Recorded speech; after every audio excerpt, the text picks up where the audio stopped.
They continue to do it. Comfort had a shot blocked by Hedman. Score! Burakovsky on the follow-up, and Game 1 goes to the Avs in overtime. Oh, it's beautiful. Look at Ball Arena after the game-winning goal in OT as the Avalanche take Game 1 of the Stanley Cup Finals from the Lightning 4-3 to final. Now, we talked about goalies in this one, and that Andrei Vasilevsky was the best goalie in the league, the defending Conn Smythe Trophy winner. Yeah, he made some saves tonight, but the Avs took 38 shots against 23 for Tampa Bay. Darcy Kemper got the start. He gave up 3 goals, and Vasilevsky ended up giving up 4 goals. So, Nick, let's go back to Nick Rothschild live at Ball Arena where things are quiet. I think you can hear me now, Nick, which is a good thing. But, Nick, I'll tell you what. We're going to bypass you for a second as Jared Bednar is coming to the podium to talk live. I'm sorry, Jared or Nick, we got to take the head coach. Sorry. Let's listen to what Jared has to say live at Ball Arena. He's been our starter. You know, he's played some real good hockey for us this year. The injury had kind of set him back a little bit, and he was trying to play through it and wasn't working out. He had some complications, and but the last week of practice and he was doing a bunch of work to get back after for the Edmonton series. Couldn't make it. I thought Frankie came in and did a great job for us, but Darcy is a guy that we've leaned on heavily all year long. It's why we brought him in to do this job, and I thought he was pretty good tonight. Yeah, we gave up, the goals that we gave up and the chances that we gave up, we made some big mistakes on. You know, guy gets in behind us on the first one. We let a guy get a backdoor tap in on the second one. And the third one's through traffic and gets deflected close to the net, you know. So he made some big saves for us, got us a win, you know. So I was pretty happy with his performance. Val Nichushkin starts the game on the top line and scores, and then you played him on that shift with the second line, and he makes that pass to JT. Could you just talk about his ability to kind of work up and down the lineup and just how much of an X factor he is for you? Yeah, huge X factor. I mean, he's been doing that kind of thing for us for a couple years now. Incredible season he's had so far. He's been a difference maker, you know, almost every night for us. His ability to check pucks back and keep us playing offense, you saw it on display tonight. Had some real good scoring chances for himself. Obviously a great play at the end to set up Berkey. And, you know, he's been playing with Mac and Landy on that line, and I've been using him.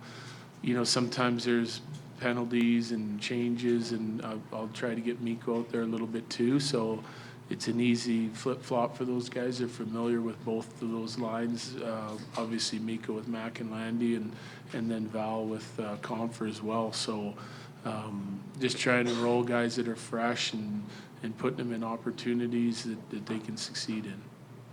Yeah, Jared, Andre's obviously he's been a little bit banged up. He missed some games, and he's had an up and down playoffs. Just what did you think of his game tonight, and especially at that last play? I thought he was solid, really solid tonight. Managed the puck real well. Didn't have any turnovers. Checked hard. Was getting above pucks. He was skating well, and that's kind of what Berkey can do, right? Like you put him in a spot. He can finish. I mean, he's a streaky scorer, and when he gets opportunities, he can put the puck in the net, you know. And but all-around game for him tonight, I thought it was really strong. On the left side, standing up. Jared, this game felt a lot like game 1 of the St. Louis series after that 8-day layoff. Is there a concern heading into game 2 based on how game 2 went against St. Louis? I mean, we have to be aware that we had a letdown in that game against St. Louis. We don't hide from it. We didn't play well in that game at all. I'm thrilled with the way our guys worked over this last week again and handled the 8-day break. Same thing they did after the Nashville series and got ready to play. They were energized right out of the gate. It shouldn't be a problem for us, right? Like the concern would be coming into this, how are we going to handle the first and second period? I thought our guys were really good in the first. We had a letdown in the second, but you got to give Tampa credit. I mean, you knew they weren't going to go away, and they found a way to break us down and control the bulk of at least the first half, if not more, of the second period, and got back in the game. But I liked their push at the end of the second, and I liked their third. I don't see why there's any reason why we'd have a letdown going into game two, knowing the importance of the game. All right, Right that's side there, Jared right Bednar speaking live at Ball Arena about the Avs Game 1 win. And we had to blow off Nick Rothschild, right, for Jared Bednar, the head coach. But let's get back to Nick now. Nick, nothing personal, but let's talk about the goalies. 34 saves for Vasilevsky, 20 saves for Darcy Kemper. Obviously, the Avs were peppering the Big Cat all night. He made some great saves. This could have been a 7 or 8 goal game for the Avs, but the Avs got the win. And Kemper did his job. But yeah, getting this game 1 is so important when you look ahead to the rest of the series. Well, Lionel, let me make this very clear. I would prefer to listen to Jared Bednar than listen to myself talk. So let's just start there. But a couple of thoughts on the goalies. This game was super important for the Avs because they got a game where Andrei Vasilevsky was very far off his best. I would say he was downright bad compared to what he's usually playing like. 2 of the 4 goals they scored were on straight-up mistakes. The rebound to Gabe Landeskog is not one Vasilevsky usually gives up. And on the Nichushkin goal, he just whiffed. So when you get 2 gifts of goals like that, you have to find a way to make that into a win. Because if they had lost that game and had gotten a bad Vasilevsky game, if he turns it on the rest of the season, you're really paddling upstream. On the Kemper side of things, I think he was just fine. One of those goals should have been considered an own goal. It went in off of an Avs player by my eyes. And Darcy Kemper is here not necessarily to win you games, but he's not going to lose you games. And Jared Bednar obviously trusts him. That's why he started game 1 of the Stanley Cup Finals.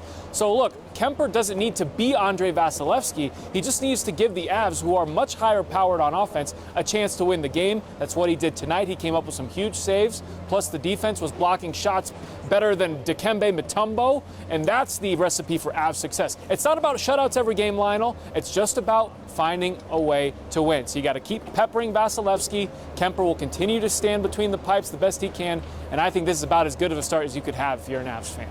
Exactly, Nick. You got to take advantage of a down night by the best goalie in the league. He was only giving up over 2 goals a game, gave up 4 in this one, and the Avs pounced all over the Big Cat. Sorry, Shannon, had to do it.